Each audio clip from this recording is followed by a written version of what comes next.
boxing action. This bout. More boxing action. This bout is scheduled for 4 rounds in the super featherweight division. And when the bell rings, the referee in charge of the action will be Larry Chavez. Introducing to you first, fighting to my right out of the red corner, he's wearing the black trunks with white trim and weighed in at 132 1/2 pounds. Hailing from Fort Wayne, Indiana, he has a professional record of 1 win with 1 loss. Ladies and gentlemen, please welcome Reggie, the Assassin Sanders. And his opponent, fighting directly across from him out of the blue corner.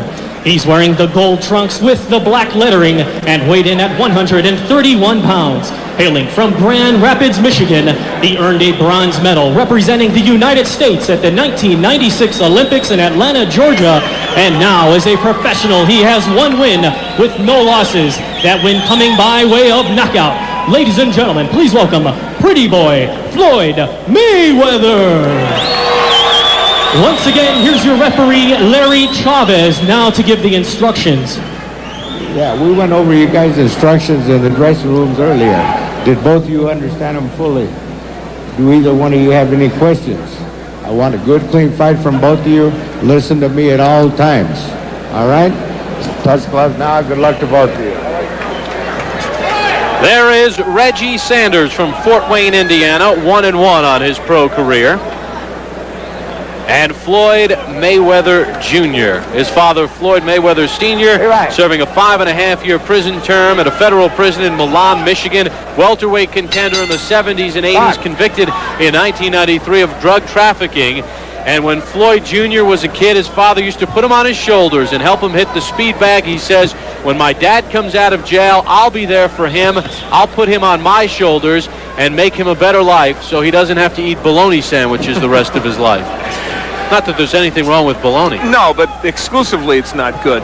It's a family affair. Floyd has his uncles, Roger Mayweather, of course, a 2-time world champion, and Jeff. in the corner, and Jeff, thank you. I knew I'd forget one of those Mayweathers. Jeff, who is a fine boxer as well, both working with him, and you can't learn from 2 better guys. Here on ESPN on October 11th in Las Vegas, we saw Floyd Mayweather with a 2nd-round knockout of Roberto Apodaca. Mayweather won a bronze in the Olympics. In fact, on July the 31st, he became the first American in 20 years to beat a Cuban in the Olympics as he edged Lorenzo Aragon 12-11, then lost that controversial fight in the bronze medal round to Serafim Todorov, and many felt Mayweather was a winner.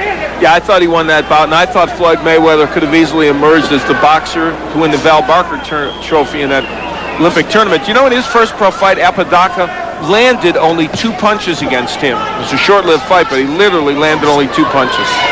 The left hook of Mayweather is his big weapon. Sanders trying to dig to the body. Now, is it a problem for Mayweather that he's fighting a southpaw in his 2nd pro fight, or does his extensive amateur experience negate that? Yeah, the second part of what you said is in fact the truth. It's he has fought so many southpaws as an amateur that he's very hip to what to do to him, and you see it here. He's moving off to his left, trying to cut that ring off. He wants to throw the hook to the body and the head. And you feel footwork is the key? Yeah, it really is. You want to move to your left, and you see Mayweather doing it, get his left foot outside the right foot of the southpaw you're fighting, and that's where Mayweather is. He's trying to get that hook in there. Took a nice right hand, though.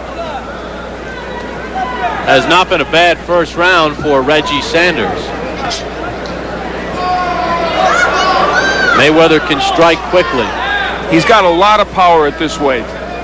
He's capable of boxing, make no mistake about that, but he is in many respects a pure puncher.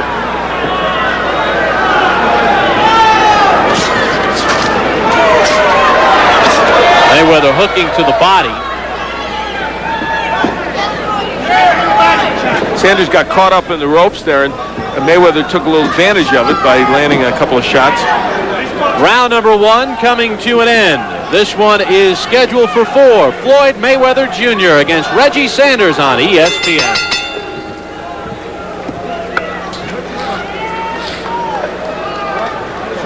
You don't look the darn no. You in shape to fight. Here at the Tingley Coliseum in Albuquerque, it's about 45, maybe 50 degrees indoors. And Floyd Mayweather Jr. and Reggie Sanders continue with their scheduled 4-rounder. Here in round 2, and look at Sanders putting his punches together. He says, I don't care if you're an Olympian, I don't care if you get good press clippings, I don't care if your uncle is a champion. I came here to try and win this fight. That's what I'm doing. Well, he didn't say all that literally, but that's what he meant. In between rounds, Miguel Diaz humming raw high to Mayweather. I noticed that. There's the numbers. Mayweather with a very slight edge. Miguel, a man of many talents, he's rule him, rule him, rule. I don't know what that was all about, but it was a nice tune. I don't know if Mayweather was hurt there or if he just stumbled, if their feet got tangled.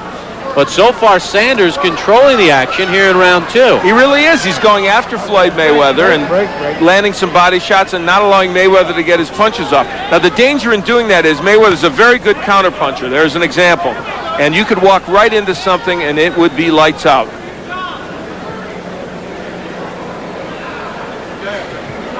Kind of fun to be on in the afternoon. We're night owls on boxing. Very seldom on ESPN are we on in the afternoon. We're hitting the oh, good hook. There's the hook by Mayweather. It may look wide, but it's got pop. Referee Larry Chavez steps in. Hey, don't forget, right after ESPN's championship boxing, college football, Tennessee and Vanderbilt, Ron Franklin, Mike Gottfried with the call. And a lot of people, good hooks by, man, a lot of people think Vanderbilt has a chance for an upset in that game. So it should be, I bet it's going to be a close game.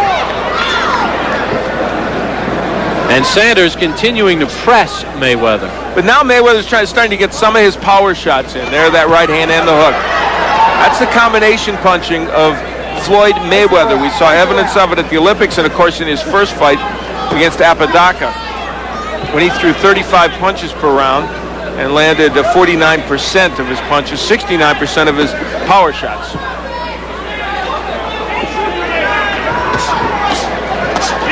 That's what you do against the lefty. You whack away with left hooks to the body and the head. Final 30 seconds of round 2.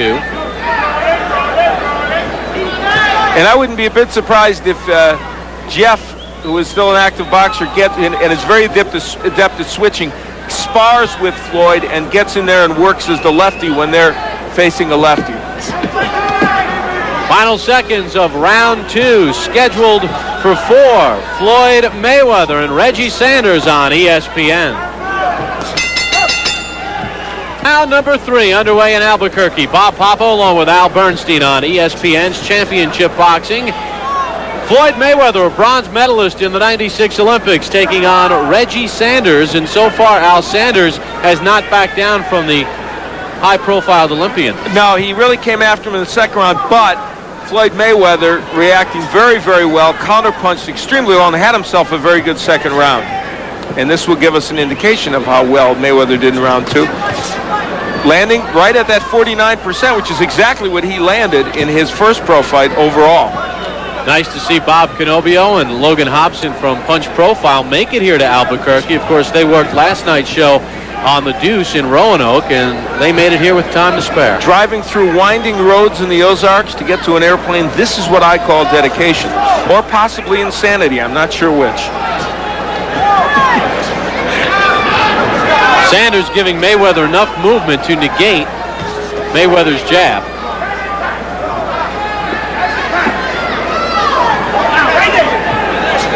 And the interesting thing about Mayweather is that he's also a patient boxer. And we're seeing evidence that he wants to make sure he lands what he needs to land in this case. Even the crowd booing a little bit, he's not going to get crazy. He's attained control of this bout, and he's waiting for the next opportunity to land something big. Do you think he's confused at all? No, I really don't. Good right hand there, but I think he knows what to do in there, and he's been waiting for those opportunities to get in the inside for the uppercut and also the hook, which he started landing toward the end of the last round. Well, there's a cut over the left eye of Floyd Mayweather. I don't know if it came from a punch or a clash of heads. If it's from a punch, he may have a problem. Yeah, it's near the right eyebrow. That may hasten his effort to try and end this bout.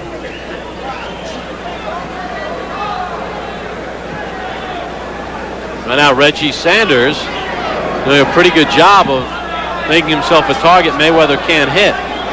He's staying on the outside. Mayweather's not really getting off to the left as much as he needs to land those double left hooks to the body and the head. He was doing it in round 2. The jab's starting to become a weapon for him. Fans here in Albuquerque not pleased with what they're seeing from the Olympian. He got a nice ovation when he entered the ring. Well, it's been a more tactical third round, but Mayweather's doing pretty well here in this round, using the jab now, establishing that. Final 10 seconds of round 3. Have to give Sanders some credit, though. The fourth and final round to come after this timeout. ESPN's World Championship Boxing is brought to you by Brewery Fresh Budweiser, who reminds you fresh beer tastes better. Adonis Cruz will challenge Johnny Tapia for his WBO Junior Bantamweight Championship. Look at him. He's all bundled up, Al. He's got the Columbo look there with that raincoat. But, you know, this is his first fight outside of Nicaragua. And he was bothered the other night at the weigh-in and everything. He was chilly there, so he's got to be cold. This is going to make a difference for him. And that was in a hotel ballroom where the temperature was in the mid-50s. He will step into a ring that is no more than 50 degrees. Welcome to the United States. Yeah. And I think part of it is they set up this morning for this event after that concert. The doors were open a lot in the morning here at this arena. They're closed now, but boy, the cool air just stayed right in here. This fourth and final round underway, and let's see what Floyd Mayweather does. Do you think he's winning the fight, Al? Yeah, I believe he is winning. I've actually given him all 3 rounds, even though 1 and 3 were very close. But what he is saying here is a Reggie Sanders who's very determined, who came here to fight. And these are the kind of guys you want to face anyway as you move up. And let's give Reggie Sanders a lot of credit. He has really been in there trying and has made some things happen. Miguel Diaz doing a good job with the cut over the right eyebrow of Mayweather. That was sustained in the last round. Mayweather did not realize he was bleeding until after the round. Now that is an illegal maneuver, but one that is used so often by fighters we almost forget that it's illegal, as Mayweather pushed Sanders aside. Mayweather now using a lot more movement, making Sanders come to him. The fans in Albuquerque are not pleased with the style, but as Mayweather has told us, I want to box, box, box, and not take too much punishment in this sport. The total punches indicating Mayweather with a lead, but not a huge lead. Landing in the 40% area and throwing just about the same number of punches as Sanders. And Mayweather claiming he was butted again from Sanders. Now there was no indication that cut cap came from a butt. We don't know if it did, or a clash of heads, we should say. We don't know if it did or not. Mayweather not using anything behind that jab. Throwing the jab, not doubling up with it. And I dare say facing a lefty has bothered him a little bit more than we maybe thought it would. In the second round, he was getting a terrific rhythm of fighting the lefty, getting in there, digging left hooks to the body and the head, coming with the right hand, then he stopped. Again, he sidestepped Sanders, who cuts the pie a little bit. There's the hook downstairs from Mayweather. 2 punches are important to him in this bout, and he hasn't used either of them as much as he would like. The left hook and the right uppercut. Mayweather has a tendency to get cocky, which may or may not have hurt him in the amateur game. In the pro game, it probably will not have any This is where Mayweather should be, Bob. I agree with your point there. That's where he should be, landing stuff on the inside, hooks to the body and the head. He really wants to be on the inside against him. Well, that was a short round, wasn't it? Yeah, that was a 2-minute and 50-second round. We will find out if Floyd Mayweather remains undefeated. Plus, Al will hop in the ring and talk with him. Reggie Sanders, a solid performance, as ESPN's Championship Boxing continues from Albuquerque, New Mexico, after these words. Welcome back to Albuquerque, New Mexico. Bob Papa along with Al Bernstein, Floyd Mayweather Jr. and Reggie Sanders, a tough 4-rounder. In round number 4, Sanders threw 10 more punches, but Mayweather did land 4 more, so a very tight round number 4. Who was the winner? The judges are still tabulating the scorecards. And we take a look at the punches throughout the fight, and you see Mayweather very efficient. Although Sanders threw 7 more, it was Mayweather who landed 23 more punches and a higher percentage. For our ring announcer, here's Thomas Traber. Ladies and gentlemen, after 4 rounds of boxing, we go to the scorecards. Judge Levi Martinez scores about 40-39. Judge William Gant scores about 40-36. And Judge Sandy Pino scores about 39-37, all in favor of your winner by unanimous.